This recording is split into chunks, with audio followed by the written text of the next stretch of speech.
광주에 사는 67세 조순자 씨는 며칠 전 지하철을 탔다가 몹시 당황했습니다.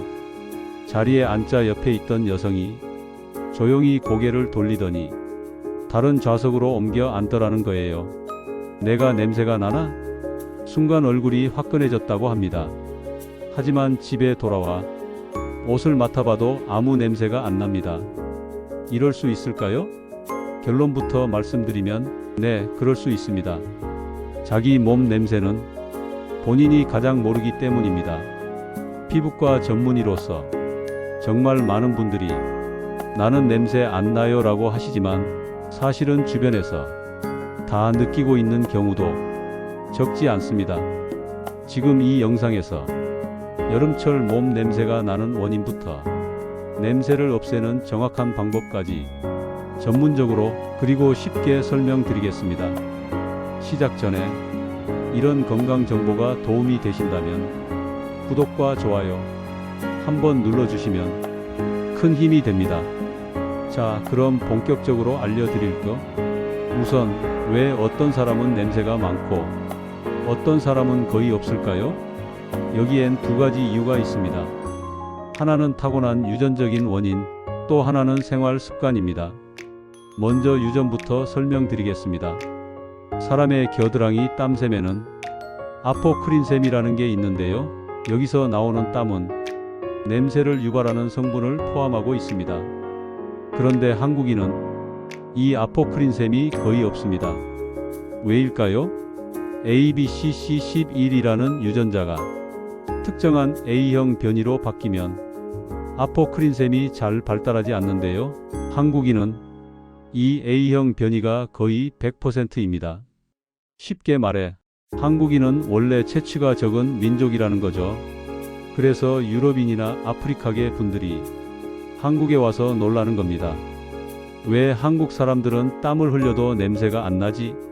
그런데 여기서 중요한 포인트, 유전적으로 냄새가 적더라도 생활 습관이 안 좋으면 충분히 냄새가 날 수 있습니다.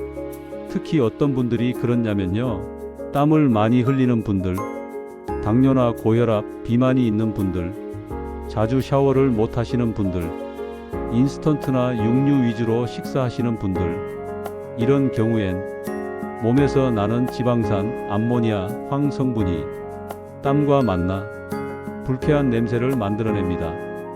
그러니까 나는 냄새 안 나라고 단정 짓지 말고 내 생활 습관을 한번 점검해 보는 게 중요합니다. 그렇다면 정말 중요한 질문 하나 드려볼게요. 내가 스스로 내 냄새를 확인할 수 있는 방법 있을까요? 네, 있습니다.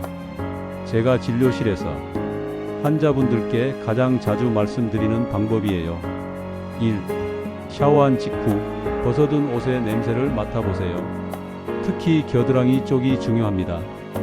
2. 마른 수건이나 손으로 정수리, 발, 겨드랑이 부위를 문질러서 냄새를 맡아보세요. 3. 평소 기지가 끈적하고 축축한 편이라면 체취가 날 가능성이 높습니다. 반대로 기지가 마른 편이라면 유전적으로 냄새가 덜한 체질일 수도 있습니다.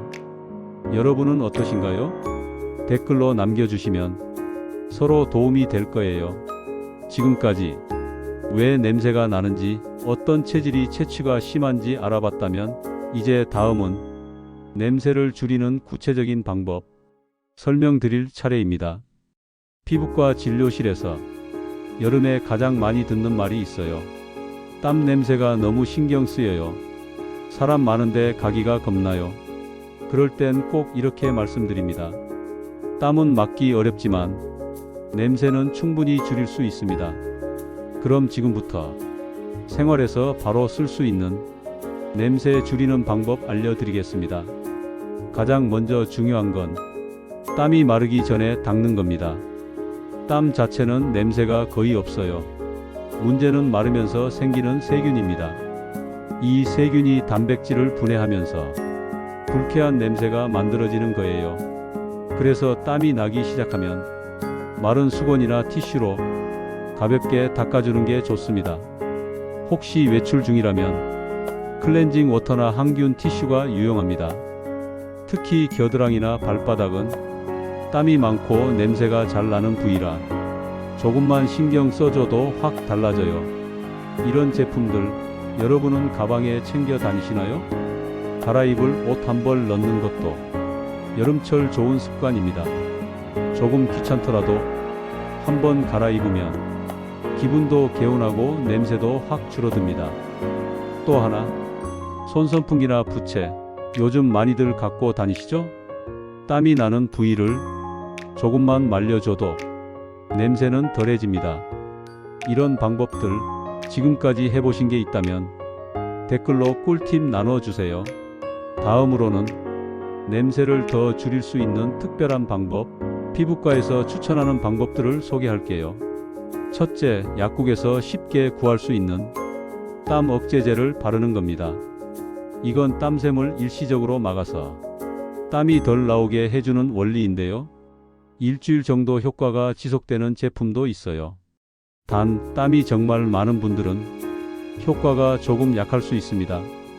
그럴 땐 병원 치료를 고려해 보는 것도 방법입니다. 예전에는 수술로 땀샘을 제거했지만 요즘은 레이저 시술도 있고 보톡스를 맞는 경우도 많습니다. 보톡스는 땀을 나게 하는 신경을 일시적으로 차단해주는 방식이에요. 겨드랑이에 맞으면 여름 한철 정도는 훨씬 편하게 보내실 수 있어요. 특히 수험생이나 발표 많은 분들 겨드랑이 땀 때문에 고민이 큰 경우에는 효과가 좋습니다. 하지만 중요한 건 이겁니다. 땀을 막는다고 해도 씻지 않으면 절대 소용없습니다. 냄새를 없애는 가장 기본은 바로 샤워입니다. 그럼 샤워할 때 특히 신경 써야 할 부위가 있어요. 바로 귀 뒤, 정수리, 겨드랑이, 사타구니, 그리고 발가락 사이입니다. 이런 곳은 습기가 차기 쉽고 세균이 잘 번식하는 부위예요. 샤워 후엔 수건으로 물기만 닦지 마시고 드라이기로 완전히 말려주는 게 중요합니다. 이것만 잘해도 냄새는 정말 많이 줄어듭니다. 또 하나, 샤워 온도도 중요합니다. 너무 뜨거운 물은 피부 장벽을 손상시키고 너무 차가운 물은 노폐물이 잘 씻기지 않아요. 그래서 미지근한 물로 15분에서 20분 정도 적당히 씻어주는 게 가장 좋습니다. 그리고 마지막에 찬물로 마무리하면 피부도 더 탄탄해질 수 있어요. 단, 혈압이 낮거나 몸이 약한 분들은 무리하지 않도록 조심하세요. 이어서 다음으로는 정수리 냄새, 얼굴 트러블, 선크림 지우는 세안법까지 알려드리겠습니다. 피부과에 오시는 분들 중엔 정수리 냄새 때문에 고민하시는 분들도 많습니다. 머리에서 신내가 나는 것 같아요. 하루에 머리를 2번 감아야겠더라고요. 이렇게 말씀하시는 분들 정말 많습니다. 그런데 정수리 냄새는 머리를 덜 감아서만 생기는 게 아닙니다. 사실은 두피에 있는 피지선 때문인 경우가 더 많습니다. 머리카락 바로 아래 두피에 있는 피지선은 피지와 노폐물을 분비하죠. 이게 여름철 땀과 섞이면 냄새를 유발하는 세균이 활발해집니다. 그래서 머리를 감을 땐 두피까지 꼼꼼히 마사지하듯 씻어주는 게 중요합니다. 거품만 내고 헹구지 마시고 손끝으로 살살 두피를 문지르면서 샴푸해 주세요. 그리고 헹굴 때는 거품이 남지 않도록 충분히 물로 씻어내야 합니다. 린스나 트리트먼트는 되도록 두피가 아닌 머리카락에만 바르시는 게 좋아요. 그 다음 중요한 건 머리를 잘 말리는 겁니다. 젖은 머리는 세균이 자라기 좋은 환경입니다. 특히 뒷머리나 정수리 부분은 잘 마르지 않기 때문에 드라이기로 꼼꼼하게 말려주는 게 좋습니다. 혹시 머리를 매일 감는데도 냄새가 난다면 모자나 베개를 확인해 보세요. 모자 안쪽이나 베개 커버에 땀이 계속 쌓이면 거기서도 냄새가 날 수 있어요. 이런 생활 속 사소한 부분들 꼼꼼히 챙기는 게 정말 중요합니다. 이어서 얼굴 피부 이야기로 넘어가 볼게요. 여름철엔 자외선 차단제를 자주 바르게 되죠. 그런데 문제는 세안입니다. 선크림을 잘못 지우면 피부에 남은 잔여물이 모공을 막고 뾰루지나 트러블로 이어집니다. 그래서 이중 세안이 필요해요. 첫 번째는 부드러운 클렌징 오일이나 워터로 얼굴을 한번 닦아내고, 두 번째는 세안제로 거품을 충분히 내서 가볍게 씻어주는 겁니다. 이때 중요한 건 강하게 문지르지 않는 거예요. 피부에 자극을 주면 오히려 장벽이 무너져서 건조해지고 예민해집니다. 그래서 여름철 세안은 짧게, 부드럽게, 미지근한 물, 이 세 가지가 핵심입니다. 그리고 세안 후엔 꼭 수분을 채워줘야 해요. 수건으로 톡톡 닦아낸 뒤 3분 안에 수분 크림이나 보습제를 발라주세요. 시간이 지나면 피부 수분이 날아가 버리기 때문에 바로 보습하는 게 중요합니다. 마지막으로 정리해 드리겠습니다. 여름철 몸 냄새를 줄이려면 첫째, 땀은 빨리 닦아내고, 둘째, 옷과 두피, 발은 항상 건조하게 유지하고, 셋째, 세안은 부드럽고 빠르게, 그리고 보습까지 꼭 챙기셔야 합니다. 이 세 가지만 지켜도 여름을 훨씬 쾌적하게 보내실 수 있어요.